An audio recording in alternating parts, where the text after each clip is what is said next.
Hey, what's going on, everybody? Welcome to the Thriving Minds podcast with your host, Walter Parada, where we strive to provide you with empowering talks so you can live to thrive. Remember, if you enjoy these empowering talks, subscribe to our podcast and our channel.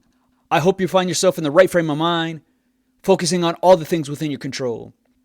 So we're going to dive a little bit deeper into that. At the beginning of every episode, you'll hear me say focus on the things within your control. And that's because it gets you to put energy into what has a direct impact on the things related to you that ultimately affect the outcome. By doing this, it immediately shifts your thinking into the things that really matter. It's the change that you can make for the better. And when this consistently becomes the focus, you're ensuring that you're using the power that you have to overcome difficulties. It makes you more responsive and forward-looking to get you to take action that quiets being reactive, and you're no longer given into just what you're facing, the natural instinct. Simply put, it's what can I do? What can I get done that builds accountability, that leads to meaningful results? While it seems simple enough, too many times our focus is on the things that are outside of our control that makes us feel disempowered. The more that takes over our thoughts, it becomes the focus of where our energy goes to that makes us feel that we can do anything about it, that just leads to putting very little effort going forward, or maybe not even trying at all. And the amount of effort that is given is usually what makes a difference in the end. In general, more effort leads to better outcomes. Want better grades in school? Give more effort to your studies. Want a better career? Give more effort to your craft, or find ways that you can acquire new skills to make you more valuable. You want to get in better shape? Give more effort to how you exercise and what you eat. It's simply not enough to want things. You got to make it happen. And that starts with all the things within your control. It's common that in the pursuit of the things that we want, adversity is going to be faced. And sometimes this can be very surprising. That makes us step back and wonder, is this really what I want? Because I didn't anticipate it being so difficult. The initial reaction when this happens is to find blame in things that are not related to us, because that's part of the defense mechanism that we all have to maintain not so much our confidence, but the ego. The ego is trying to ward off anything that makes it feel threatened. The ego is consistently trying to feed itself with all the great things about it to validate itself, so be wary of it. And a good sign of this is when you start complaining. When you're complaining, you're generally focusing on the things outside of your control. Now, at times you will complain about things that are within your control. And what's good about that is you can do something about it. You can make changes for the better. Just so we're clear, we all have an ego to a degree, including myself. And I try to keep it in check because it helps to see those weak areas that I have and what I can do about it and how I can improve upon it. Know that when you experience that threat, you can use it to your advantage to manage the ego through the confidence that is built. The ego wants to dispel anything that tries to see what's really going on. And when you can recognize this, then you can start to reflect and evaluate what's been done and what you can do about it now and going forward. This then leads to identifying what are the things within your control, which can be hard to swallow because it's some of those more uncomfortable lessons that we try to avoid, but are needed to find answers to the questions that need to be worked through. This helps to identify some of those blind spots that makes us better aware of what could potentially derail us. Knowing what that is allows you to see things a little bit further out, to be able to do something about it right now, giving yourself more time to be prepared for it. A good example of this is thinking that you do a really good job of managing your money. Maybe right now you're able to live comfortably and expect that it's going to be smooth sailing from here on out. But what if the source of income is disrupted? Maybe it was a high-paying job you had, and due to a recession or company downsizing, now maybe it's living paycheck to paycheck, just scraping by. The ego is going to want to take over and blame it on that. But that's all it's going to do. Just look for reasons outside of your control to protect itself. That there's nothing that needs to be changed on your end because the circumstances have changed. While this is true that something like a recession can directly affect you, It's simply not enough to just leave it at that. Well, it's not my fault. It was because of the economy. A recession occurred, or, my idiot bosses, they don't know what they're doing, and now they're laying people off, whatever it could be. Those are all things outside of your control. You still have to do something about your situation, and merely complaining is not going to resolve the situation that you're in. In a case like this, when you can absorb that initial shock and see it less like a threat, you can ask yourself important questions like, what do I need to do now to overcome this? This helps to see things in a more neutral perspective, to be less emotionally driven, so you can make good decisions. And in this state, you can see what areas you can cut costs in since your income is shrunk. Maybe you realize that you spent on things that were unnecessary, and that has you more in a financial squeeze. Concluding this can be hard because we want to know that we made good choices, because those choices are a reflection of us. Admitting we made bad choices naturally makes us feel bad about ourselves. But this serves a purpose to realize what was done and what can be done better from that point forward. It's just going to be key to process this effectively so you can avoid shunning it. This process helps to manage the ego and really builds your confidence that helps you endure the pain that's going to be felt. The difference between ego and confidence is the ego wants to only hear the good things, but confidence wants to know the whole story and build on what was done well and improve on those weak areas. Confidence gives you the ability to recognize, what can I change that will improve things? Or what can I do to improve things? Sometimes this means making small tweaks here and there, and other times it means a complete overhaul in how you go about things. No matter what you go through, you always have the ability to control your attitude and how you respond. These two things really lay the foundation for what you position yourself for. The better attitude and response that you have, the better situation you'll be in, because your actions will tend to follow it. Then you can really build around this that further empowers you, that further builds confidence to overcome what you face. We all know the general sense of handling ourselves well in difficult moments. But how many of us actually do? How many of us actually stay composed to effectively navigate the turbulence? Because that natural instinct of us wanting to survive, that panic mode, helps us do that. So that's why we're all fidgety. We're quick to flee or fight. And sometimes it's legitimate, right? It helps to save you. But other times it can be a big interference. It causes a lot of destruction. So whether it's being in an accident, in confrontation, receiving scary news, only when we're removed from those situations is when we then think it through. Being the analyst after all the dust settles. That's easy to do. That's why it's important what you do now and going forward. And it starts with your attitude and your response. It needs to be drilled into us through conditioning ourselves to it. That's why it's said at the beginning of every episode to focus on the things within your control, because you're effectively using your energy in ways that can affect the outcome. And when you follow through on it, you become satisfied with what you're doing, with how you handle yourself. Things like the weather's outside your control, but you can bring an umbrella in case it rains. The way people treat you is outside of your control, but you can choose to distance yourself from those who lack respect. There's always something that you can do about what you face. Even in those difficult times, there's always something that you can do. Your attitude, your response are so pivotal because they determine whether you can overcome what you set out for, to reach what you want to achieve. Once you're aware of this, your focus becomes so much more intense simply through simplifying things, because all the things outside of your control are now just kind of removed from your line of sight.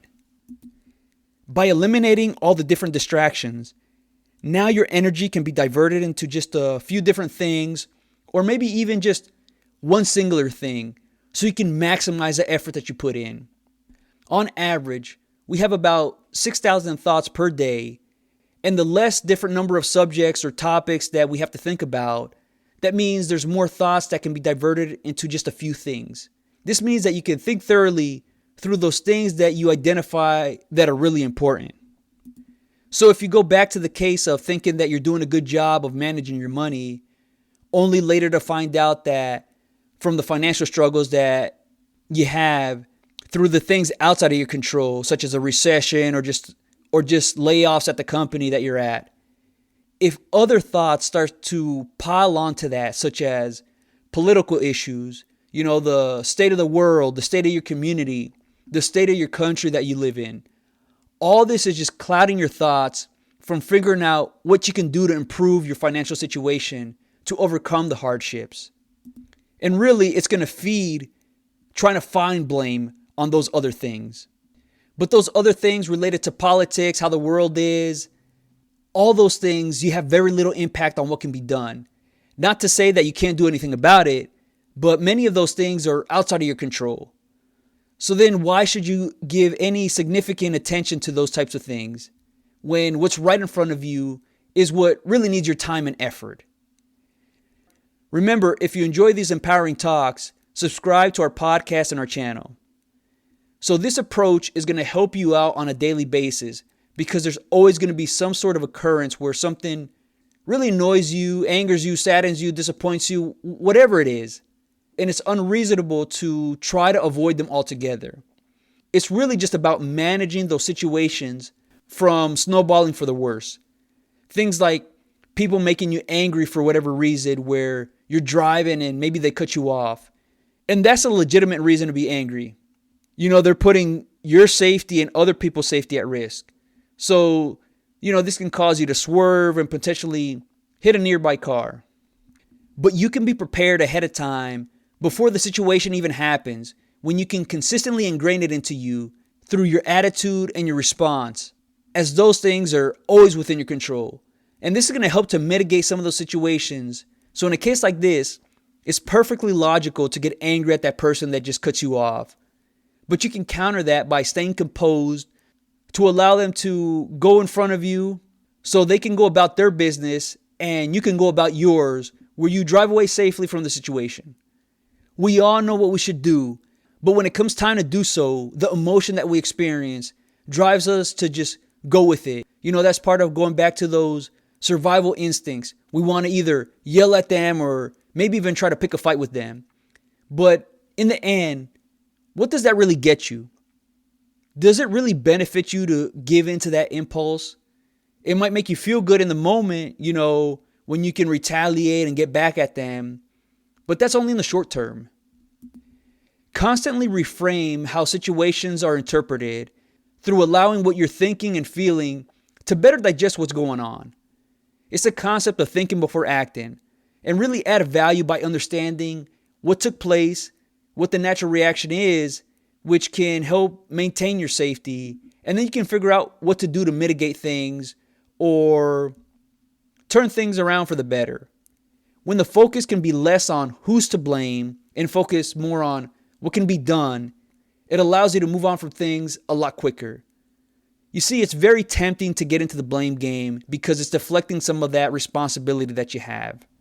If we just go back to the case where you're driving and somebody cuts you off, if you're taking the proper precautions according to the driver's manual, it's recommended that you keep 2 car length distances from yourself and the car in front of you for moments like this. And when you can do so, you give yourself the margin of safety, that buffer to be able to account for some of other people's erratic driving behavior. If we happen to find ourselves too close to a car, maybe we're bumper to bumper, or maybe a little bit less, and the car cuts you off, the initial thought is, how could they do that? What are they thinking? But in essence, if you take a step back from it in a neutral way about the situation, you might find that there's some responsibility on your part, that you were too close to the car in front of you, that you didn't account for somebody overtaking you. And I understand in certain cities it's so busy and they drive very aggressive. So any little room that you give is like an open invitation to, hey, cut me off. So it's understandable to kind of be close to the car in front of you. But just as a reminder, all those things are out of your control. The things that people do and say are drain killers. if that's the primary focus. Now, a good solution to this is if it becomes a constant thing where it's taking up your attention. You can kind of leverage that to find what potential solutions could be offered to remedy it. A good example of this is the introduction of seatbelts. So while, people can lose their focus while driving, a thing that could help reduce fatalities of accidents was through making seatbelts mandatory. Because while other people's behaviors are out of our control, this helps to maintain a certain level of safety while driving. This isn't to say that things out of your control are to be completely ignored, but they offer some source of fuel, some source of motivation to make us do something about it. Sometimes it just means focusing less on controlling what others do and instead putting some sort of guardrails to limit some of those big consequences from that erratic behavior. And other times, it means going about your business, taking care of what you need to get done so you position yourself to thrive. While some of this stuff seems so obvious, we tend to forget about it because it naturally does not align with how we react to many of the situations that we come across. If somebody says something that you disagree with, the initial urge is to have a rebuttal, to defend your stance or try to persuade them that the way you see things is the right way. It's that feeling of being threatened. Many times, it's just good to walk away, not even say anything, so you can use your energy elsewhere in a more enthusiastic manner. Just think about it. If you were trying to defend why you're for capitalism, because it helps to build strong economies that employ many people so they all can make a living, yet somebody else is stating why socialism is a way for everyone to prosper, it might be a good idea to keep your thoughts to yourself, because many times trying to persuade them or defend your stance creates animosity. But another good response is to maybe just hear what the opposing view is and not say anything back, because this can help create a certain level of open communication that builds respect towards different ideas. These are just some concepts to think about of how you can go about focusing on the things within your control. And sometimes it means paying a little bit of attention of the things outside of your control so you can figure out what you can do about it. The benefits of focusing on the things within your control are very obvious, which includes making the most of the resources that you have. That means your time and energy. That means each day becomes so much more valuable because you're spending it on the things that can affect the outcome. So instead of saying, well, I'm not as smart as my classmates or as my coworkers, well, those are things out of your control, how other people perform. But you can focus on using more of your time and energy to study, to gain information that can help you excel. This naturally makes you more productive because you're taking a step towards the desired outcomes that you want. And the more that you're able to do this, the more empowered you feel. You're taking control over certain aspects of your life, that you're positioning yourself for progress that makes you satisfied in what you're doing and how you handle yourself. And the stress that you feel naturally is going to be reduced because you're avoiding unnecessary worry about the things that you can do very little to almost nothing about. In this state, you're able to be a lot more relaxed, to be more hyper-focused because of the less things that occupy your line of sight. By being in a relaxed state, you're nimbler to be able to adapt and overcome the situation that you come across. So adversity is going to be handled a lot more effectively, as opposed to when you're tense, because in this tight and rigid state, it's more about bracing for impact, holding your breath to survive what is about to come. Just think about some bad news that you anticipated. You were probably, in that state of, here it comes. You're holding your breath. You're all tense, and it just causes that urge to panic. But you can do things to help reduce this, to manage this for the better. And you can overcome that natural feeling by just consistently making it a habit of asking yourself, no matter what happens, what are the things within my control? What can I do about this now and going forward? Eventually, everything that is not within your line of focus becomes less bothersome. You still might be aware of it, but you recognize that diverting energy towards those things just brings out the negative aspects of worrying. Worrying is good to a degree because it makes you aware of potential issues that may arise. And by having that awareness, you can have solutions for them that makes you confident in handling them when they do come about, if they come at all. So when you can focus on the things within your control, you're creating a whole new world, a world of possibilities, a world filled with a grand vision that makes you more optimistic about what is yet to come. And all the action that you take, no matter how big or how small, eventually adds up that leads to significant progress. To overcoming whatever setbacks, whatever failures, whatever it might be, to get you on the right trajectory. And the more consistent you are, the better off you'll be. Over time, your focus becomes more and more intense, more heightened to what's right in front of you. And this means being so much more effective with your time that produces significant results in a shorter period of time. So the more that you can focus on less, ideally on one thing at a time, that means it's getting all your energy where you're focused more like a laser and less like a flashlight. You see, with the bigger scope of taking in all the different things around you, it widens your view that can be very distracting, trying to figure out what's this and what's that. That can cause your thinking to be very erratic. And then you come to find out that thinking about all those different things is tiring you out, trying to process all those thoughts racing through your brain. By making the focus a lot narrower, you're filtering out all those things that used to take your attention away to now using it more on the things that you need to get done. And the more intense or more detail-oriented a task is, the more of it requires from you so you can do it well. Think of the focus that a surgeon must have to operate with a high amount of accuracy. It requires all their energy to excel. They have to methodically be going through the steps necessary to ensure that the patient is taken care of, that the surgery is done well. Take this approach going forward to have that laser-like focus. Remember, we have about 6,000 thoughts per day and make about 35,000 decisions in a day. So direct them as much as you can on the things within your control. It's going to immediately juice you up, knowing that you have an impact on how certain things turn out. While you might not have control over certain issues that arise, you always can choose to respond in effective ways, which starts with the right attitude.